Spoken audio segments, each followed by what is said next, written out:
fecha yo la conozco de oídas, pero buen conocimiento de oídas, ¿no? Para los que vinisteis antes de Pascua, que hicimos aquellas charlas con gente no creyente, ahora lo estaba comentando con María Antonia, pues tuvieron más éxito que ni escuchar a la creyente. Es curioso, ¿no? Porque a veces pasa que tanto los sacerdotes como los religiosos, la gente dice, bueno, dice lo que tienen que decir, ¿no? Y el más interrogante es ¿qué nos va a decir un no creyente? ¿No? Seguramente sería por eso, pero realmente fueron más concurridas las charlas de antes de Pascua. La iglesia, la capilla estaba llena cuando vino el director de cine, ¿no? Y cuando vino la psiquiatra, que era la iglesia, pues habría unas 80 personas y la farmacéutica lo mismo. Bueno, lo importante es que estamos aquí los que estamos, ¿no? Bienvenidos, vamos a escuchar con atención la experiencia de Vicky, de su vida como creyente, y también le pediré, o ya le pido, que en un momento dado pues nos pudiera decir qué pediría ella a la iglesia, como lo hicieron también aquellos no creyentes, ¿no? Y sin más introducción, pues, tiene la palabra. Muy bien. Me han dicho que habla en castellano. Sí. Pues, como sabemos hablar los dos, como somos bilingües, no pasa nada. Pero, a mí me han dicho que hable de qué es para mí la iglesia hoy. Pero la iglesia hoy, nada más mirar aquí y ver, pues, un poco el baremo de edades, se ve cómo está la iglesia hoy, ¿no? Como un niño que un domingo que lo lleva a la misa, dice, oye, abuelita, ¿ves allí que a los abuelitos les deben de dar algo a la hora de la comunión? Entonces al niño le pareció, en todos los que para allá eran abuelitos, ve que vaya, que a los abuelitos les deben de dar algo, era el momento de la comunión. Un símbolo. Pero yo os voy a explicar de mi experiencia de iglesia en este momento, o sea, desde que nuestro gran regalo de la iglesia ha sido el Papa Francés, el Papa Francisco. Yo creo que ha sido un regalo inesperado para nosotros y que ha cambiado, por lo menos está cambiando de raíz lo que es la iglesia que yo deseo, por lo menos, ya te lo diré después cuál es la iglesia que yo deseo. El día antes de que saliera la fumata blanca, recuerdo que me llamaron de la televisión, entonces estuve hablando, y me preguntaron ¿qué quisiera usted para el Papa nuevo? Para 2 días o un día para la elección del Papa. Y entonces se me ocurrió decir en aquel momento rápidamente, porque yo nunca he sido profeta, pero en aquel momento lo fui, pues 2 cosas que más pediría. Una, que no fuera de la curia, y otra, que fuera latinoamericano. Y al día siguiente, para mi grandísima sorpresa, se cumplieron las 2 cosas. ¿Y por qué? Pues porque la curia está anquilosada, ya sabéis todo lo que está haciendo el Papa para cambiar la curia, está anquilosada de muchos años y está en lo que nosotros en la vida religiosa luchamos mucho contra lo que se dice, siempre se ha hecho así. Esto, todas las personas mayores tenemos una tendencia a decir, es que siempre se ha hecho así. Bueno, pues hoy se hace de otra manera, ¿no? Entonces, en la iglesia tiene que cambiar mucho. Yo recuerdo hace unos años, y todos os acordaréis, cuando empezó la campaña de la nueva evangelización en las grandes ciudades de Europa. Aquí se celebró en el Palacio de la Música, recuerdo que fue un encuentro precioso. ¿Y qué quería decir una nueva evangelización? Porque la evangelización antes se entendía ir a los sitios donde no se conocía a Jesucristo y que por lo tanto había que evangelizar, había que explicar la buena nueva. Pero aquí, en los países de Europa, de la vieja Europa, de la católica Europa, ¿qué significaba esa nueva evangelización? Pues significaba nada más y nada menos que lo que Jesús dice en el Evangelio. a unos vinos nuevos se ha de poner odres nuevos. Entonces los que estamos aquí, la mayoría, nos han educado en el nacional catolicismo, un catolicismo de mandamientos y de normas y de prohibiciones. Un mandamiento en el que cuando nos íbamos a confesar, lo primero que te preguntaba el padre era cuántas veces. Pero nunca te preguntaba, ¿y por qué he hecho eso? ¿Y por qué se enfada? ¿Cuál es la raíz? Siempre te preguntaba, ¿cuántas veces? Y después te preguntaban otras cosas que yo no tenía ni idea y nunca sabía qué decir, porque ellos sabían bastante más que los que nosotros nos confesábamos y iban bastante más allá. Aquello era para mí una especie de terror cuando tenía que confesarme, porque además cuando llegaba a casa los sábados mi madre me decía, ¿te has confesado? Porque era importantísimo confesarse. Y luego la otra cosa importantísima era que el lunes las monjas te preguntaban, ¿de qué color llevaba la casulla el padre? Para ver si había sido a misa. Cumpliendo estas dos cosas, confesándote y diciendo cuántas veces, yendo a misa los domingos ya estabas al agua. Eso era. Si no ibas a misa el domingo, eso era no practicarte por todo lo creyente. Y luego era, pues había muchos mandamientos, porque había uno que era el principal. No el primero, que es el amor de Dios, y el prójimo. No. Ese, bueno, mira, más o menos, si se hacía, pues bien. Pero lo más importante de todo era el sexto mandamiento, que se pasaba por encima del primero, segundo, tercero, cuarto, quinto y sexto. Se llegaba al sexto y allí eran los grandes pecados. Y por lo tanto, contra lo que haya que luchar. Formados en esa especie de iglesia de prohibiciones, en esa iglesia en que lo malo era el sexo y lo bueno era ir a misa el domingo, pues se fue dejando, porque había muchos que solo se lo tragaban ya. Nosotros, pobrecitos, nos lo tragamos todo. Pero ya llegó otra generación que no se lo tragaba. Formó otra generación que se lo tragaba menos. Y la cuarta ya, dice, era de relevante, si les dicen alguna cosa. ¿Qué pasó? Que había dos elementos. Uno, la formación religiosa, que es cultura.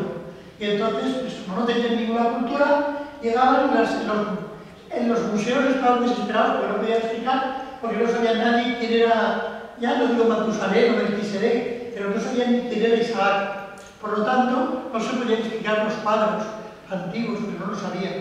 Si se llegaba a una iglesia un niño, pues decía, ¿qué hay en esa cajita tan bonita que hay ahí? O sea, mira, es que está Jesús. Ay, esa lucecita roja, pues indica que está Jesús. Ay, cuando se ponga verde saldrá, porque es la mentalidad de hoy. Y estos chistes que digo son reales, son reales. ¿Qué había pasado? Que como no se tragaban todo eso, ya esta segunda generación no educaba a la tercera generación, ya no íbamos a apartar. Y un poco un ejemplo de mi familia. Yo soy de una familia numerosa, de 9 hermanos, mi padre antes de casarse había sido jesuita, por lo tanto, nosotros hemos vivido siempre el eje de contra de San Ignacio, el mejor servir y toda una doctrina. Y hemos vivido, los 9 hermanos, por supuesto, una formación religiosa muy profunda, se rezaba antes de comer, nunca nos íbamos a la cama sin rezar el rosario, etcétera, etcétera. En los 9 hermanos, unos han seguido reunidos en grupos, etcétera, etcétera, y entonces han ido evolucionando y están ya en una iglesia como la que después diré que yo quiero, y por lo tanto continúan. Pero algunos de ellos, mis hermanos, como continuaron en la iglesia del nacional catolicismo, se aburrieron de ella, como es normal, y por lo tanto no formaron así a sus hijos ya han ido perdiendo. La segunda generación todavía bautizó, todavía se casó con la iglesia, era bastante elegante y eso, y la comunión, hombre, cómo no iban a hacerla, ¿no? Hasta incluso llegaron a la confirmación porque el colegio la hacía ya. Pero la tercera generación, que son ya mis renegots, ¿no? Sí. Bueno, según enseñar, pues estos ya, algunos ya están unidos, otros, bueno, dicen que cuando ya llegan al primer hijo se casarán, los hijos algunos son bautizados, otros no. Y esto es una familia súper religiosa que éramos nosotros, o sea, si ha pasado eso en mi familia, pasará en todas las familias y en muchas más, ¿no? ¿Qué es lo que ha pasado entonces? Pues que necesitábamos una nueva organización porque aquello, la mentalidad de hoy no sirve. A unas penas nos servía entonces, pues menos bien. Entonces, ¿cómo volver a creer? A mí me parece que lo más importante es volver a poner en el centro a Jesús. Eso es lo más importante.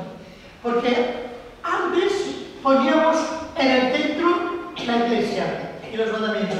Un día el Papa dijo una cosa preciosa. Olvidémonos un poco, no hablemos tanto hablemos más de Jesucristo. Eran mucho más importantes los mandamientos de la Iglesia que los mandamientos de Jesús. Que los mandamientos de Jesús hay más que uno. Además, son felicidades. Bienaventurados los que, bienaventurados los padres. Eso sí, era una bienaventuranza que era la felicidad por la que tenía que pagar un precio. Ser pobres, humildes, entregarse, etcétera, etcétera. Pero nos habíamos olvidado de eso. Lo más importante eran los mandamientos. La nueva evangelización va por otro lado. Y entonces, como yo no os quiero explicar mi experiencia y cómo ha sido mi evolución y cómo agradezco tremendamente a Dios que haya podido evolucionar y sobre todo lo que me han enseñado a mí los pobres, pues voy a decir, cuando llegó el Papa Francés, ¿qué es lo que ha puesto como en el centro de la nueva evangelización? Le preguntaron eso, ¿qué es para usted la nueva evangelización? Entonces él dijo tres cosas. Lo primero de todo es poner antes a Jesucristo que a la Iglesia para dar esperanza, porque Jesús lo que hizo es dar buena noticia. Jesús no vino ni siquiera vino a darnos una religión, él no creó ninguna religión, y de la Iglesia ni pensaba. Eso ya fue más adelante, Constantino, etcétera, etcétera. Él lo que vino es a dar la buena noticia y a unos apóstoles que en el cenáculo se reunían y que recibieron el Espíritu Santo. Y entonces ir a predicar la buena noticia por todo el mundo. Luego las cosas se complicaron y pasaron del carisma maravilloso a la institución. Y entonces pasó lo que pasó. Bien, no sé si intentéis, ¿no? ¿Por qué diga esto? Porque en realidad Jesús no fundó ninguna iglesia, nada. Jesús no dio más que una buena noticia. La buena noticia, que es el Evangelio. Y no dio más que un mandamiento. Un mandamiento os doy. Y además un mandamiento que le fue poniendo grados. El primer grado del mandamiento pues fue muy sencillo, que era el que estaba en todas las religiones y el que estaba también en la religión suya, en el judaísmo. Amarás al prójimo como a ti mismo. Bueno, esto estaba bastante bien. Era difícil porque nos creemos mucho, pero al otro no lo vemos como nosotros, pero bueno, eso podía pasar. Pero cuando ya más adelante les digo otra cosa, que eso ya fue bastante duro. Bueno, si amáis a los que os aman, eso que mérito tiene. Pues es la vida de los gentiles. Vosotros habéis ido un paso más. Vosotros habéis de amar a los enemigos. Esto ya está. Eso cuesta. A mí sabéis lo que me cuesta más. A los políticos. Me cuesta más a los enemigos. Pero me pongo delante de Dios y digo, no. Eso es cuando defraudan. Pero un día que estaba yo pensando en todo esto, en tanto fraude, aquel día va el Evangelio y me pone el zaqueo, que era un parcelas cualquiera, porque zaqueo era un parcelas cualquiera. Y entonces digo, yo sería capaz de como Jesús, oye, bájate y vente a comer a casa mía. Porque claro, yo los pobres los veo muy bien, pero a estos así tengo que hacer un esfuerzo para amar. Y ese es el segundo grado. Pero no se quedó ahí. Cuando ya se iba a marchar, le dio el mandamiento nuevo. El mandamiento nuevo es amar como yo he amado. Que no hay mayor amor que el que da la vida por cristiano. O sea, ese es el mandamiento y esa es la iglesia nueva. Entonces el Papa nos dice, bueno, el primer punto es, yo leo lo que dice porque es muy bonito. Muchas personas se han alejado de la iglesia. Es equivocado descargar las culpas a un lado o a otro. Es más, no deberíamos hablar de culpas. No le gusta nada hablar de culpas. Ya lo he dicho en muchas ocasiones. Es que la iglesia siempre está culpando, siempre está juzgando. No juzguemos tanto, amemos más y pongamos misericordia. Y que hay responsabilidades en la historia de la iglesia y de sus hombres, también en ciertas ideologías y también en personas concretas. Como hijos de la iglesia debemos continuar el camino del Concilio Vaticano II, despojarnos de las cosas inútiles y dañinas, de falsas seguridades que hacen gravosa a la iglesia y dañan su rostro. Aquí lo que hay es una sencillez como la de Francisco de Asís, que por eso se puso ese nombre. Una sencillez. Ya sabéis que Francisco de Asís cogió un símbolo precioso. ¿Saludáis la película que hay maravillosa, Hermano Sol y Hermana Luna? Que cuando ya quiere mostrar que la iglesia está llena y más cosas, y más lujo y más, entonces él se desnuda del todo delante del obispo y quiere una iglesia desnuda. Pues así es como quiere el Papa ahora esta Iglesia. Y el segundo punto es no solo no culpar, sino salir al encuentro. Dice, la Iglesia es enviada a despertar esperanza en todas partes, especialmente donde es ahogada por condiciones existenciales difíciles, a veces inhumanas, donde la esperanza no respira, se sofoca. Necesitamos el oxígeno del Evangelio, el soplo del Espíritu de Cristo resucitado. La Iglesia es la casa en la que las puertas están siempre abiertas, no solo para que todos puedan encontrar acogida, respirar y esperanza, sino para que nosotros podamos salir para llevar este amor y esta esperanza y a las periferias de la humanidad. Y ahora os voy a decir, desde mi experiencia, qué me ha pasado a mí, y luego iremos las 5 famosas palabras del Papa que las aplicaré a esta experiencia que yo he tenido.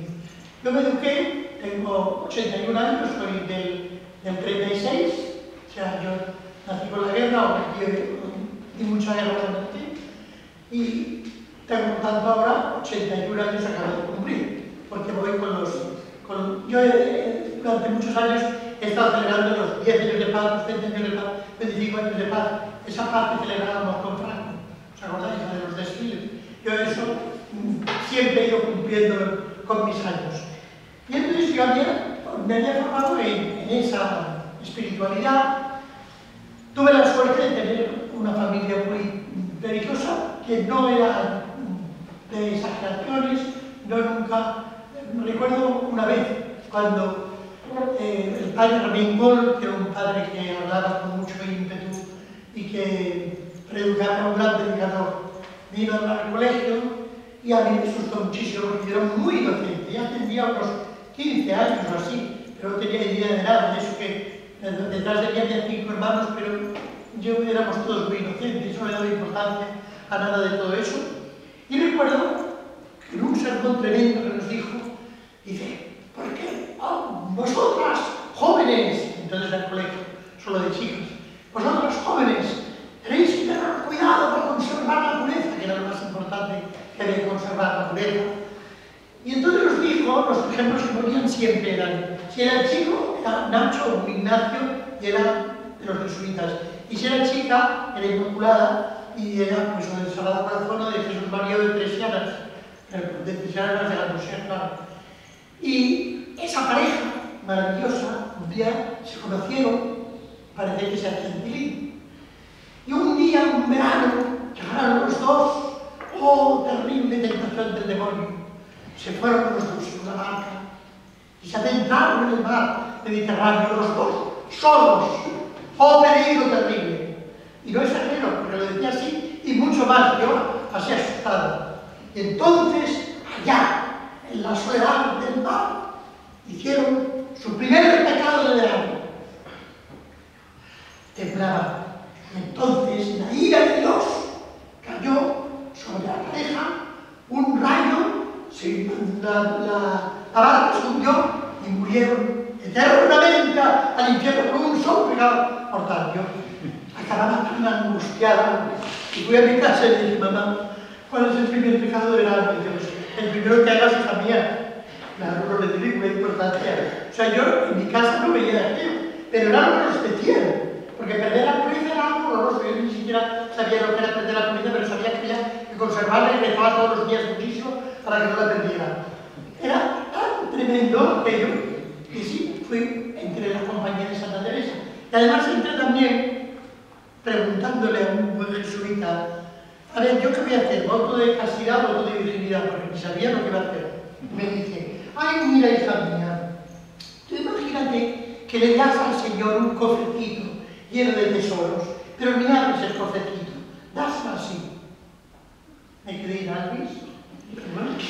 Me fue el cofrecito lleno de tesoros y ni sabía que eran esos tesoros. Claro, en el noviciado, 2 años en Tortosa, en un noviciado, donde no veíamos ni jardinero había, porque solo era jardinero, o sea que no veíamos un hombre de todo el año más que cura, pues a mí no había ningún peligro de que saliera el cofrecito, ni salíamos, no salía todo el noviciado para nada, y todo con el recogimiento que teníamos, yo no tuve ningún peligro, pero al día siguiente de salir del noviciado, fui aquí a la universidad, aquí al lado.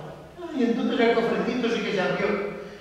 Y yo tuve que luchar mucho, claro, porque no me habían formado nada, no me habían... Y como todo lo más importante era conservar eso, que no sabía yo muy bien lo que era, pero había que conservarlo muy bien, pues mientras tanto tuve muchas angustias y me dediqué, y eso sí lo agradezco, a adentrarme muchísimo en la espiritualidad teresiana y a vivir la mística de una manera muy fuerte y a tener una espiritualidad muy intimista.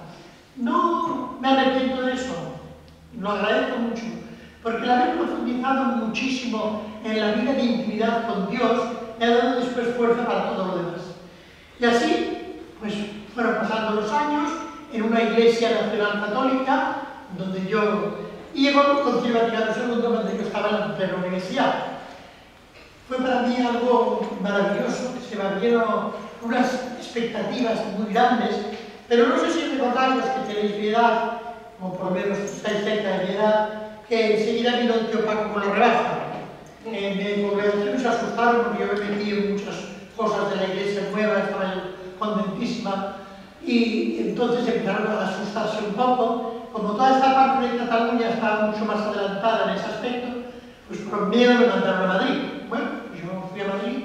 Allí en Madrid la verdad es que yo también estuve muy feliz en los colegios en donde estuve, y así pasé todo el momento ese, recuerdo el momento de la Nueva Cançó, de todos aquellos aires nuevos que había, tanto en la política como en el mundo religioso, en la iglesia, pero poco a poco algo me pasaba por dentro.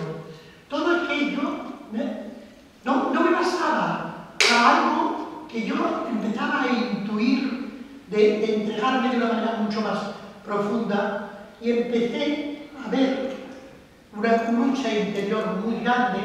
En esa lucha tengo que agradecer muchísimo a Dios, que mi congregación me ayudó mucho, que un carmelita me ayudó mucho, y en eso, pues yo recuerdo que, bueno, me dedicaba mucho a la juventud. Yo era profesora de filosofía y literatura en distintos colegios, y por lo tanto estaba con chicos y chicas, y entonces empezaba a ser la enseñanza mixta, y estaba con chicos y chicas jóvenes, lo cual me ayudaba mucho a ir conociendo otro tipo de cosas, se me empezó a desvelar muchas cosas, y fue para mí importantísimo.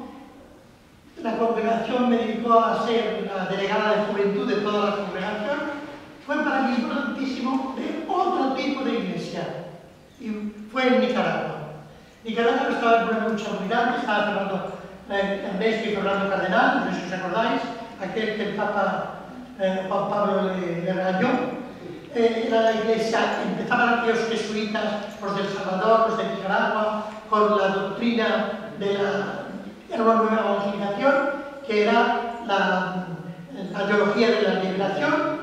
Era un mundo nuevo, una iglesia abierta, una iglesia que salía, esta iglesia que ahora vamos a ver que tiene el Papa. Aquellas hermanas mías estaban en medio de la gente, insertas entre los hermanos, vivían en una pobreza muy grande, vivían entre los hermanos. Y luego para mí no sorprendente, las iglesias que aquí empezaban a vaciarse, allí estaban llenas de pobres.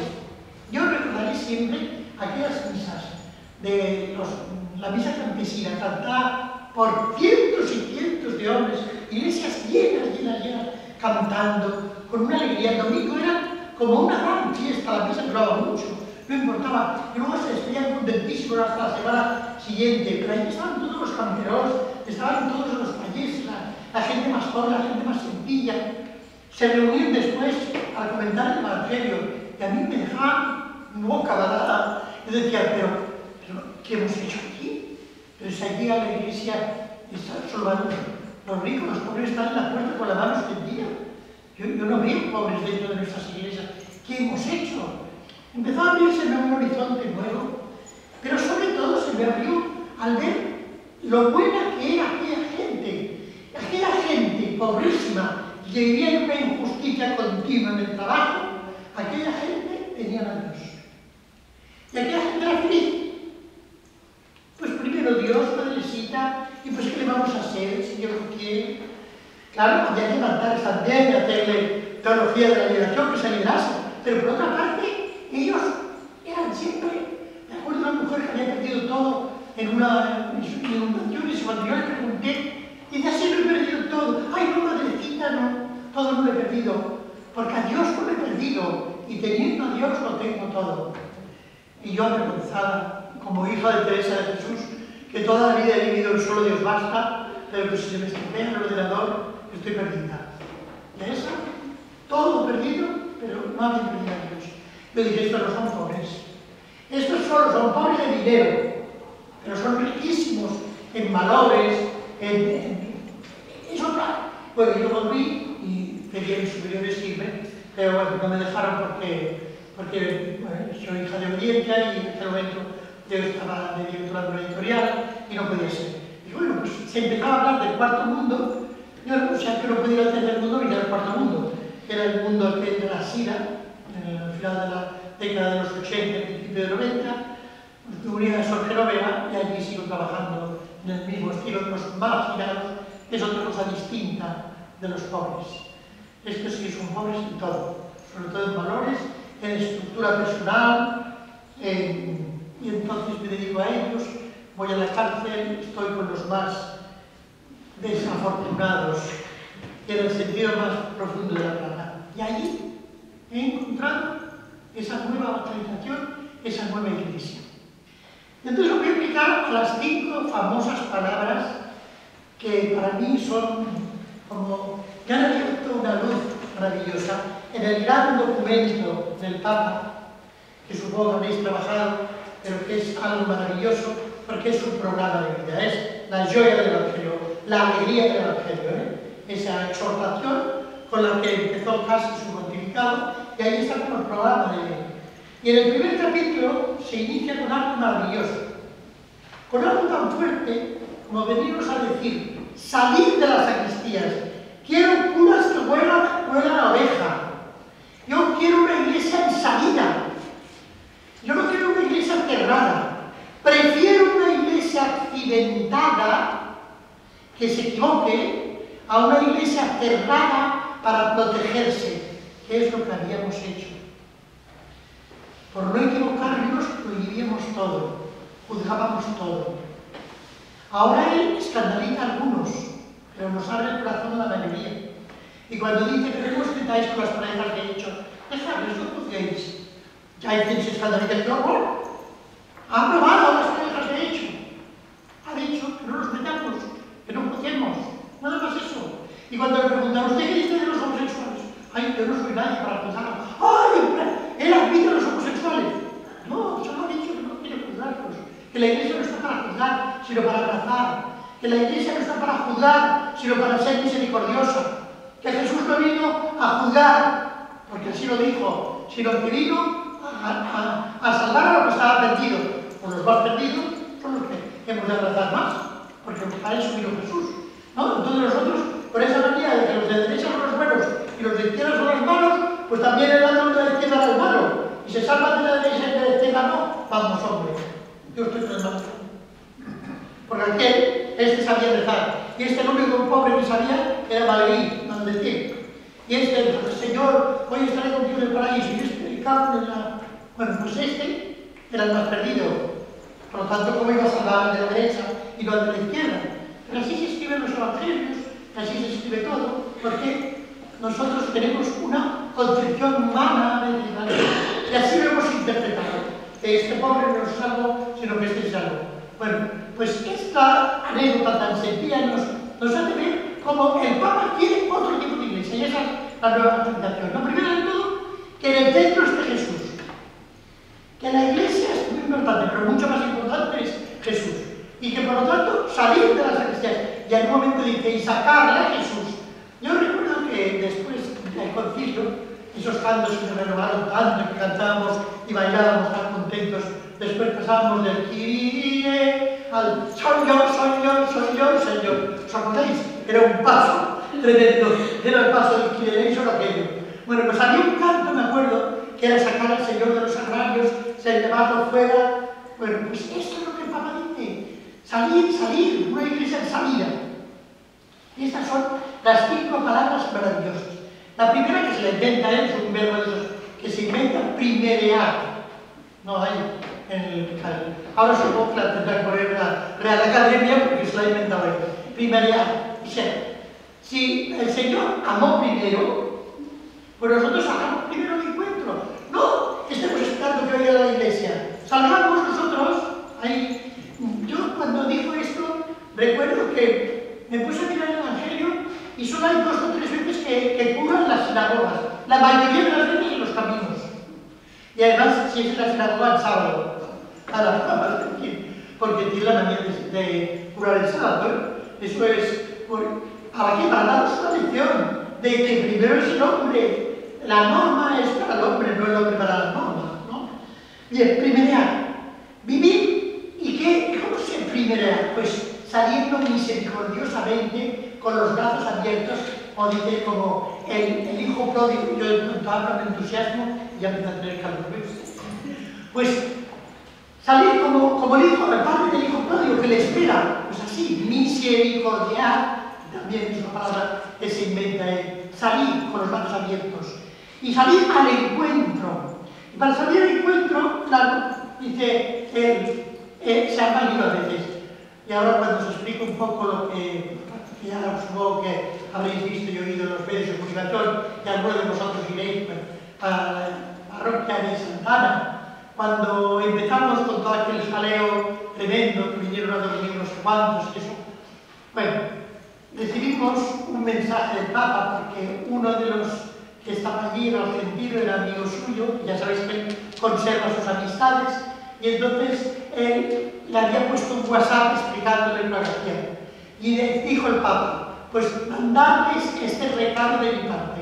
Y el recado era: gracias, Barcelona, gracias por el lío que armaron en Barcelona. El lío que armaron. ¿Por qué? Porque dice que si nos metemos en todas estas cosas, a veces salimos mal pagados. Hemos tenido muchos